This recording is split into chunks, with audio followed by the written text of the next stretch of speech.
नमस्कार दोस्तों, मेरा नाम मनीष कुमार है। मैं आपको अपने चैनल ज्योतिष की जानकारी के द्वारा आपको ज्योतिष की जानकारी दूंगा कि ज्योतिष में हम किसी भी व्यक्ति की कुंडली को कैसे पढ़ सकते हैं या ज्योतिष के द्वारा किस प्रकार जान सकते हैं भी हमारा भविष्य कैसा होगा।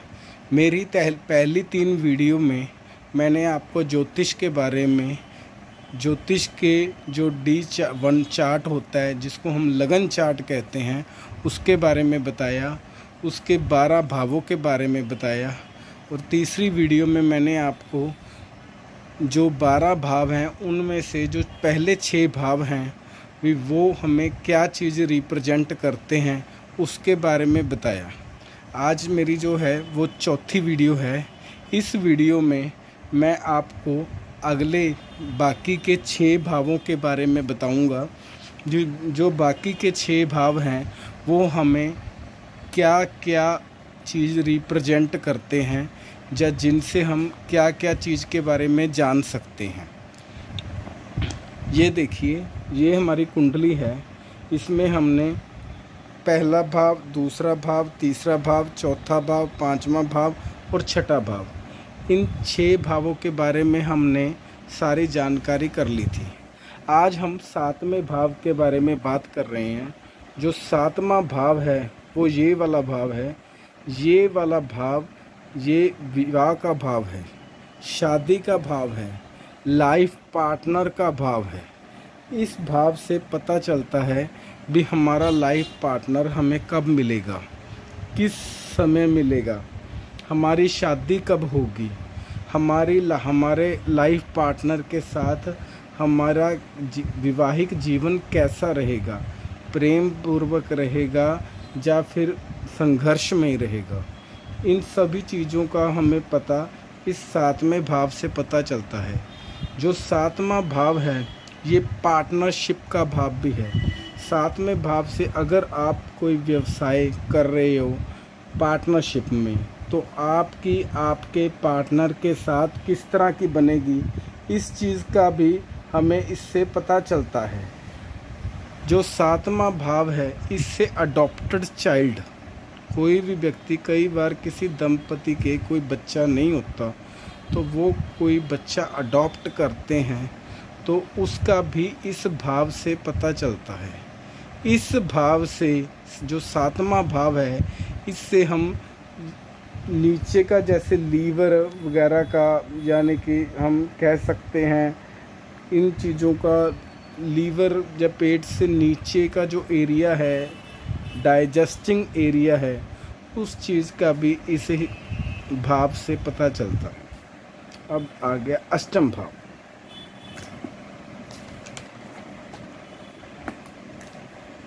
जो 8वां भाव है इसे डेथ भाव कहा जाता है। सारी कुंडली में ये भाव सबसे भयानक भाव है। इस भाव से व्यक्ति की आयु का पता चलता है कि व्यक्ति की आयु कितनी है या उसने जीवन में कितना संघर्ष देखना है। इसी भाव से पता लगता है व्यक्ति के दुखों का, उसके जीवन में उसको कितने दुख होंगे, कितना उसको जीवन में संघर्ष करना पड़ेगा। लेकिन जैसे 8वां भाव बुरा भाव गिना जाता है, इससे जो नेगेटिव है वो चीज़ देखी जाती है, तो लेकिन हर नेगेटिव घर से कुछ पॉजिटिव भी मिलता है। तो कोई स्थानांतरण का किसी व्यक्ति का योग है वो इस भाव से, उसके व्यवसाय में जो स्थानांतरण होना है वो इस भाव से देखा जाता है। कोई गुप्त रहस्य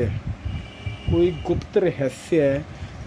देखो, आम नॉर्मल लोगों की ज़िंदगी में कई बार कुछ इस तरह की बातें आती हैं जो गुप्त होती हैं, जो उन गुप्त रहस्यों का भी पता इस भाव से पता चलता है। जो ये भाव है ये रिलेशनशिप में ससुराल को रिप्रेजेंट करता है कि व्यक्ति की ससुराल कैसी होगी। और ये भाव जो है जो ऑर्गन है हमारे बॉडी में ऑर्गन है वो सेक्स ऑर्गन को रिप्रेजेंट करता है। 9th भाव, जो 9वां भाव है 9th भाव है, ये पॉजिटिव, इसको पॉजिटिव भाव कहते हैं, ज्ञान का भाव कहते हैं, पिता का भाव कहते हैं। पिता देखो, जो पिता का भाव है, जो बच्चा डिपेंडेबल है, जिसकी अभी शादी नहीं हुई या जिसका अभी करियर नहीं बना, उसके पिता को हम 9th भाव से कैलकुलेट करते हैं। लेकिन जो बच्चा डिपेंडेबल हो जाता है, बड़ा हो जाता है, उसके पिता का हम 10वें घर से देखते हैं। लेकिन अभी हम 9th हाउस से की बात कर रहे हैं। जो 9th भाव है ये हमारे पिता का भाव है, हमारे धर्म का, जो हमारी वृत्ति है, हम समाज में किस टाइप के हैं, हम नेगेटिव पर्सन हैं, पॉजिटिव पर्सन हैं, वो सारा का सारा 9th भाव से देखा जाता है।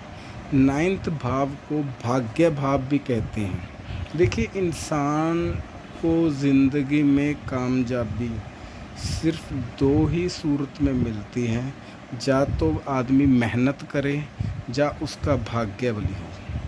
अगर किसी भी तिजोरी को खोलना हो तो उसके लिए 2 चाबियां लगती हैं, एक मेहनत की और एक भाग्य की।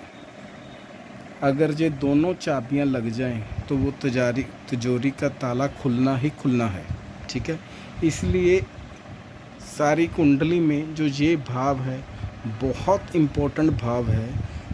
ये आदमी को किस्मत, यानी कि जिसको हम भाग्य को किस्मत भी आमतौर पर कह देते हैं, किस्मत के द्वारा प्रदान करता है। 10वां भाव, जो 10वां भाव है ये है 9th भाव से हम जांघों के बारे में, जो बॉडी का ऑर्गन है, जांघों के बारे में देखते हैं। अब 10th हाउस आ गया। जो 10th हाउस है ये हमारा कर्म भाव है, प्रोफेशन हाउस।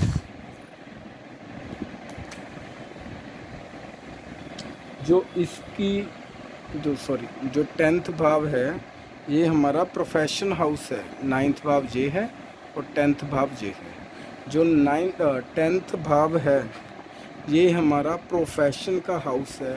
हमें अपने जीवन में आगे जाकर क्या करना है, हमारे जीवन में किस क्षेत्र में हमें पॉपुलैरिटी मिलेगी, या किस क्षेत्र में जाकर हम आगे बढ़ेंगे, या कौन सा क्षेत्र हमारे लिए बेस्ट है। इन सब चीज़ों का सलूशन हमें 10th भाव से पता चलता है। हम समाज में अपनी वैल्यू कितनी बनाएंगे, हम पैसा कितना कमाएंगे, या हमारा जो बिजनेस है उसका लेवल क्या होगा, या हम नौकरी करेंगे या बिजनेस करेंगे या कोई प्रोफेशन करेंगे। इन सब का जो रिज़ल्ट है वो 10th भाव से पता चलता है कि 10th भाव कितना सॉलिड है। जो 10th भाव है इससे हम पिता, रिलेशनशिप में पिता का को कैलकुलेट करेंगे।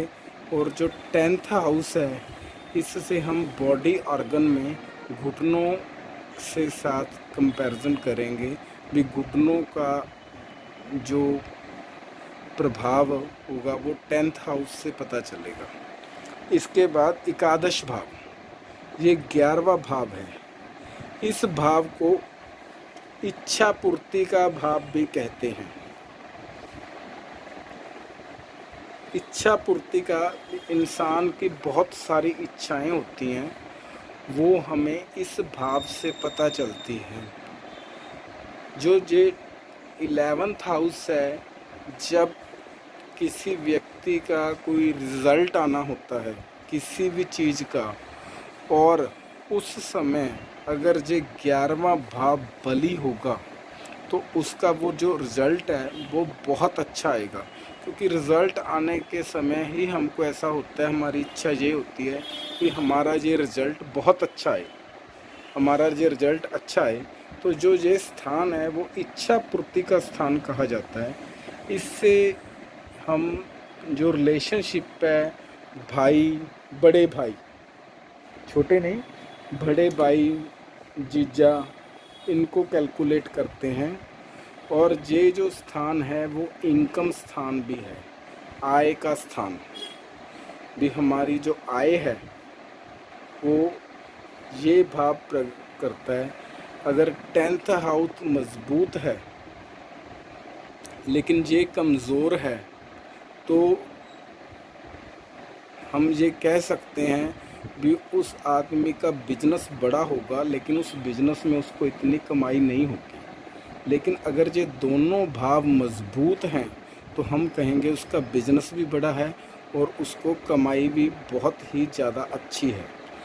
फिक्स इनकम का स्थान भी कहते हैं, जैसे किसी ने कोई किराए पर कोई देना हो, किसी को कोई बिल्डिंग देनी हो, कुछ और देना हो, तो ये जो स्थान है ये फिक्स इनकम का स्थान भी है। सबसे लास्ट में जो आ गया वो 12वें स्थान का द्वादश भाव है। जो ये हाउस है ये खर्चों का स्थान है। कितने खर्चे हैं इंसान के, कौन से भाव का स्वामी इस जगह पर बैठा है, या इसका स्वामी किस भाव में बैठा है, जिस भाव में बैठेगा उसके खर्चे बढ़ाएगा। जो ये स्थान है ये खर्चों का स्थान है, बर्बादी का स्थान है। यहाँ पर जो ये स्थान है इससे हम व्यक्ति की बर्बादी का भी कैलकुलेशन करते हैं। जो ये स्थान है ये जेल यात्रा का स्थान भी है। और सबसे इम्पोर्टेंस इस स्थान की अच्छाई ये है, ये विदेश यात्रा का स्थान है। किसी व्यक्ति ने विदेश जाना हो तो उसका इस स्थान का सॉलिड होना बहुत ज़रूरी है। इस प्रकार से इस कुंडली के जो 12 भाव हैं ये हमें क्या रिप्रेजेंट करते हैं, उन सब के बारे में मैंने आपको अपनी ये 2 वीडियो में, 3rd और 4th वीडियो में बताया है। अब जो आगे की वीडियो होएगी 5th वीडियो, उसमें मैं आपको ये चीज़ बताऊंगा भी जो ये 12 घर हैं, इन 12 घरों में सबसे ज़्यादा इम्पोर्टेंट घर कौन से हैं, उससे कम इम्पोर्टेंट घर कौन से हैं, और सबसे ज़्यादा दुखद या फिर सबसे ज़्यादा ख़राब घर कौन से। उसके लिए आपको मेरी 5th वीडियो देखनी पड़ेगी।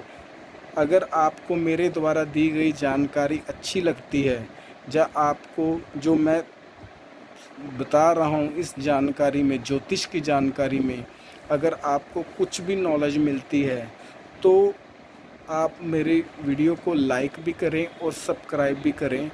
मेरा नंबर, अगर किसी ने इसके बारे में कोई भी जानकारी लेनी है तो मेरा नंबर स्क्रीन पर है, फिर भी मैं अपना नंबर एक बार बता देता हूँ। मेरा नंबर 90 413 50 155 है। तो प्लीज़ सब्सक्राइब कीजिए, शेयर कीजिए और ज़्यादा से ज़्यादा वीडियो को देखिए। धन्यवाद।